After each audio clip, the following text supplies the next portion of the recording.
Piling pagana ang buhay. Pero alam nyo, may nakatagong kagutuman sa puso ng marami. Sinabi ni Jesus, ako ang tinapay ng buhay. Ang lumapit sa akin ay hindi na magugutom kailanman. Ang sumasampalataya sa akin ay hindi na mauuhaw kailanman. John 6 verse 35. Ako po si Sergio Javier. Every day, there's a slice of cake for me to enjoy from the Lord. Buhay na buhay ang ating Panginoon.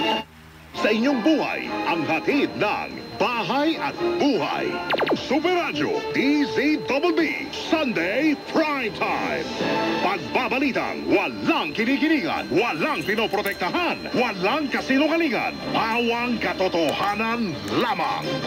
Super Radio, DZBB, Sunday Prime. Sinumog nga nung PA nyo ng ganito talaga ang time ng natin interview pero kahapon. Sabi niya pwede bang 6 o'clock ng wag ako. I'm not joking. Ano yung palengke time ko yan. Ay sir, eto na lang last point ha. Kasi kasi naririnig natin kanina merong at least sabihin na natin na target dates, no? Mahal, bumaba na, pero ang bigas sa data ng Philippine Statistics Authority, ang rice inflation ang pinakamataas noong nakaraang buwan. Diba? Since March 2009, 22.6% po ang rice inflation. Nakakaiyak ha? Healthy body, spiritual healthy mind and spirit ng mga anak natin at mga bata sa ating church, sa ating community, no? Pangalawa, tignan natin yung mga disciples, the disciples of Jesus. The disciples of Jesus, they were rebuking the people, verse 13, ano? See, they were hindering. At alam mong kasi i-review ka naman talaga. Naniniwala ako dun, Pastor, eh. I-review ka ng Holy Spirit, eh, di ba? Alam mo, pag may mga dumating sa buhay ko, ini-evaluate ko yung sarili ko, eh. Lord, ano po bang problema?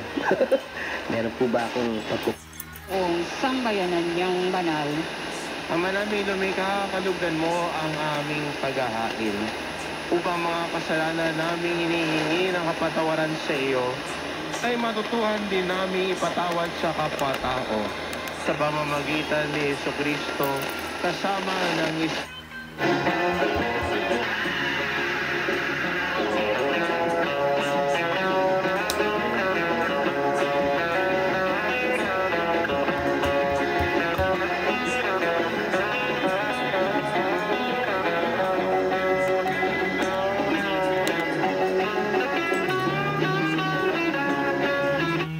binabato na panlinis, towels, nakikipagsisikan, kailangan humawak ng lube, di ba?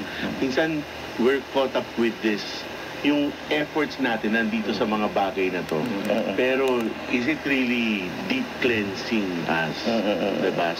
Na ginamit ang iyong pictures? Nako, bawal ito. Mayroon bang nagpicture sa anak mo dahil sa kakutan nito? Ang sabi ay natuwa lang daw, kaya pumayag ka siguro. Pero paano kung isang araw, makita mo ang picture ng anak mo na ginagamit online? At ito'y ginagamit sa ibang paraan na hindi... Inaagay niya ito. Yung pagmamahal mo, ilalagay mo rin kasi sa Diyos, yun po yung nangyaring Diyos-Diyosan sa buhay ng bahay. Hindi lang po yung mga imahen yun. Tama po yun. Hindi lang tama po yun. Kaya talagang kailangan tayo, focus, and maganda rin mag-evaluate ka, and prayer life mo, i-improve mo rin. Kasi sa prayer life, you're talking to God, and by reading the Bible, God is talking to you. Tama? Sister Trish Ignatius said, yes, very happy for the oats. She said maple brown sugar oats is one of the things that she likes to eat. Sister Maka also said oatmeal with nuts and fruits. Overnight oats are the way to go from Sister Michelle. Let's see. Some here for the iced coffee. I can't wait to see who also loves.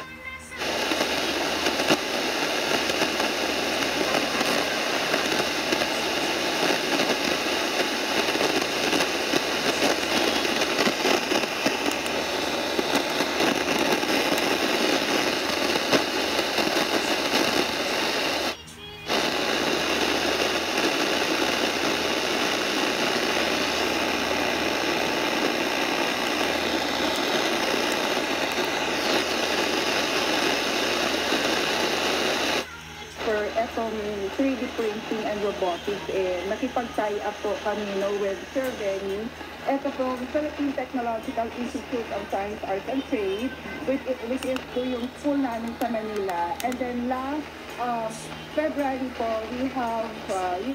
Isipan natin, ito ba ay coincidence or merong mensaheng ipinararating po ang Panginoon dito sa event na ito?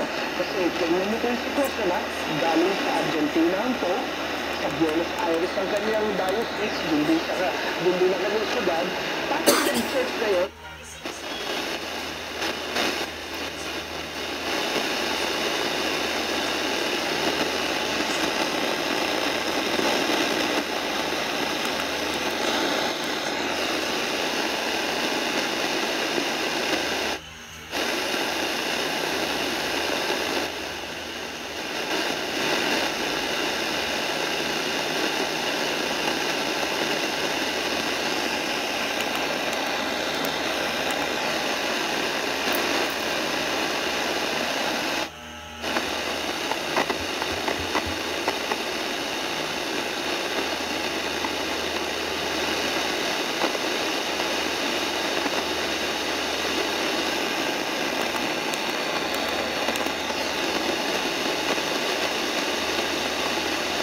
Above all, never even considered it. It never even entered my mind.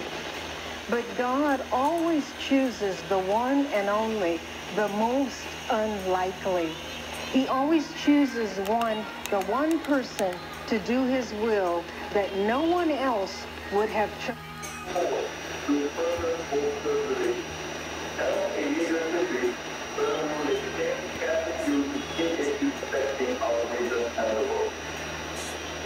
With the leaders plenary, where we will take stock on ASEAN-Australia cooperation and propose ways forward to further bolster relations. Tayo po ay tinawag ng Diyos at yung buhay naman talagang makatitiyak tayo na ito po ay magiging talagang tulong, magiging tulong dahil sa ang Diyos na ho ang ating pinaglilingkuran. Amen. Maganda, Brother Manny, na maganda mapatotoo. Ganun dito si Brother Ron naman. Tawag ang Diyos na rin na pinapatunayan niya yung discovery nila sa pre-Cambrian period.